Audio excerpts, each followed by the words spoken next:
अस्सलाम वालेकुम एवरीवन, कैसे हैं आप सब। आज हम बात करेंगे एक बहुत ही इम्पॉर्टेंट टॉपिक के बारे में जो जितना ज़्यादा इम्पॉर्टेंट है इतनी ही कम उसकी डिस्कशन है और इतनी ज़्यादा उसमें मिसकॉन्सेप्शन प्रेजेंट है। और वो टॉपिक है difference between PCOD and PCOS. अच्छा, बहुत से लोग ये सोचते हैं कि पीसीओडी और पीसीओएस सेम चीज़ है, हालांकि ऐसा बिल्कुल भी नहीं है। पीसीओडी जो है वो पॉलीसिस्टिक ओवेरियन डिजीज़ एक लेस मॉर्बिड कंडीशन है, वाइल जो पीसीओएस है वो पीसीओडी की एक बहुत सीवियर फॉर्म है। तो इन दोनों को आज हम स्टेप वाइज डिस्कस करेंगे। पहले हम डिस्कस करेंगे पॉलीसिस्टिक ओवेरियन डिजीज़ के बारे में। पॉलीसिस्टिक ओवेरियन डिजीज़ जो है वो जितनी ज़्यादा एक माइनर कंडीशन है उसके नंबर ऑफ़ पेशेंट इतने ही ज़्यादा है, मतलब कि उतनी ज़्यादा कॉमन है। अगर एक स्टडी को हम देखते हैं जिसमें all over the world child bearing age की जो फीमेल्स हैं उन्हें देखा गया है, तो 33% फीमेल्स जो हैं वो सफ़र कर रही हैं पीसीओडी से। पीसीओडी का जो मोस्ट कॉमन रीज़न होता है वो होता है हार्मोनल इम्बैलेंस। अब हार्मोनल इम्बैलेंस जो है वो किस वजह से रहा है।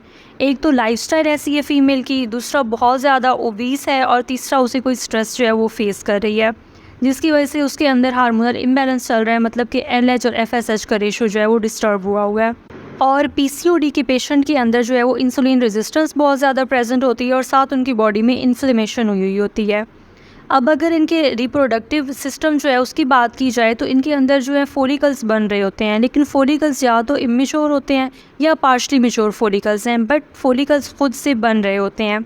तो इसी वजह से अगर फोलिकल्स बन रहे हैं तो मतलब ओवुलेशन भी हो रही है। तो ओवुलेशन या तो कुछ पेशेंट के अंदर कॉन्सिस्टेंटली हो रही होती है और कुछ के अंदर ओकेजनली ओवुलेशन हो जाती है। अगर ओवुलेशन हो रही है तो मतलब कि फर्टिलिटी इतनी ज़्यादा अफेक्ट नहीं है। तो ऐसे पेशेंट जो हैं वो या तो खुद से कंसीव कर जाते हैं या फिर मेडिकल एड के बाद जो है वो कंसीव करते हैं।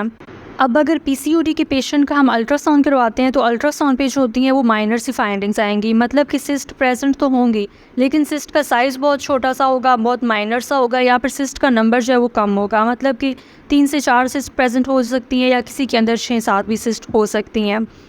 अब अगर पीसीओडी के ट्रीटमेंट की बात की जाए तो इसमें वही है कि भी वेट रिडक्शन, डाइटिंग, वर्कआउट, अपने लाइफस्टाइल को मॉडिफाई करना। बहुत ही कम पेशेंट होते हैं जिन्हें मेडिकेशन की ज़रूरत पड़ती है, बट मैक्सिमम पेशेंट, मतलब कि 70 to 80% पेशेंट जो होते हैं वो कवर कर जाते हैं अपनी लाइफस्टाइल मॉडिफिकेशन के साथ ही। जी, अब हम बात करेंगे पीसीओएस के बारे में। पीसीओएस जो है वो पीसीओडी की एक सीवियर फॉर्म है, मतलब सिम्टम्स दोनों के सेम है बट सीवियरिटी जो होता है उसका फ़र्क है कि पीसीओडी के अंदर सिम्टम्स जो हैं वो लेस सीवियर होंगे और पीसीओएस के अंदर वही सिम्टम्स बहुत सीवियर होंगे। अब जो पीसीओएस है वो एक लेस कॉमन फॉर्म है पीसीओडी की, जिसमें नंबर ऑफ़ पेशेंट जो होते हैं वो कम होते हैं, और एक स्टडी के अकॉर्डिंग जो है ऑल ओवर द वर्ल्ड जो रिप्रोडक्टिव एज की फ़ीमेल हैं वो 4 to 20% जो है वो सफ़र कर रही हैं पीसीओएस के साथ।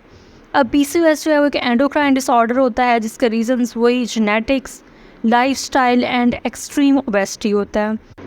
अब अगर पीसीओएस के पेशेंट के रिप्रोडक्टिव सिस्टम की बात की जाए तो उसके अंदर एनओवुलेशन प्रेजेंट होती है, मतलब कि ओवरीज का फंक्शन इतना ज़्यादा कंप्रोमाइज़ हो गया कि उन्होंने एग रिलीज़ करना ही स्टॉप कर दिया है। फोलिकल्स नहीं बन रहे, एग रिलीज़ नहीं हो रहा, तो मतलब ओवरीज का फंक्शन बिल्कुल स्टॉप हो चुका है। तो अगर एनओवुलेशन है तो ऑब्वियसली इसके अंदर जो है वो इनफर्टिलिटी प्रेजेंट होगी। तो ऐसे पेशेंट जो होते हैं या तो बिल्कुल इनफर्टाइल हो जाते हैं या कोई मेडिकल एड के बाद अपनी बहुत ज़्यादा लाइफस्टाइल मॉडिफाई करने के बाद कंसीव कर भी लिया है, तो ऐसे पेशेंट के अंदर मिसकैरेजेस के चांसेस जो होते हैं वो बहुत बढ़ जाते हैं।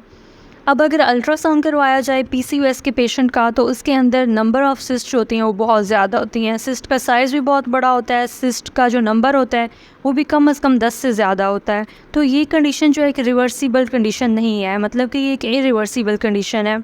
इसके ट्रीटमेंट में आती हुई चीज़ें हैं कि भी आपने डाइटिंग करनी है, लाइफस्टाइल को मॉडिफाई करना है, वॉक करनी है, एक्सरसाइज करनी है। अलॉन्ग विद दैट इनके अंदर मेडिकेशन बहुत इंपॉर्टेंट होती है, इनकी थ्रू आउट मेडिकेशन चलती है।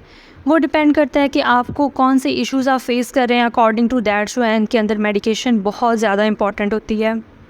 अब कुछ पेशेंट जो होते हैं वो इससे क्लियर हो जाते हैं, ठीक हो जाते हैं, लेकिन जो ठीक नहीं हो पाते, जिनको कंसिस्टेंटली जो है वो मेडिकेशन पे ही रहना पड़ रहा होता है, तो उनके अंदर जो होते हैं बहुत सी कॉम्प्लिकेशंस लेटर ऑन आना स्टार्ट हो जाती हैं। जो मोस्ट कॉमन कॉम्प्लिकेशन आती हैं उसके अंदर एक तो जो होती है उनके अंदर डायबिटीज़ जो होती है वो हो जाती है। डायबिटीज़ में जो टाइप 2 डायबिटीज़ मेलाइटिस है उससे पेशेंट सफ़र करते हैं। इसके अलावा कुछ पेशेंट के अंदर जो है वो हाई बीपी का इशू होता है, मतलब कि ब्लड प्रेशर बहुत ज़्यादा हाई रहने लग जाता है। इस्कीमिक हार्ट डिजीज़ होने के चांसेस जो हैं वो बढ़ जाते हैं। और कुछ पेशेंट जो होते हैं उनके अंदर एंडोमेट्रियल हाइपरप्लेजिया हो जाता है। एंडोमेट्रियल हाइपरप्लेजिया लॉन्ग स्टैंडिंग जब रहता है तो लेटर ऑन जाके वो एंडोमेट्रियल कैंसर जो है वो बना देता है।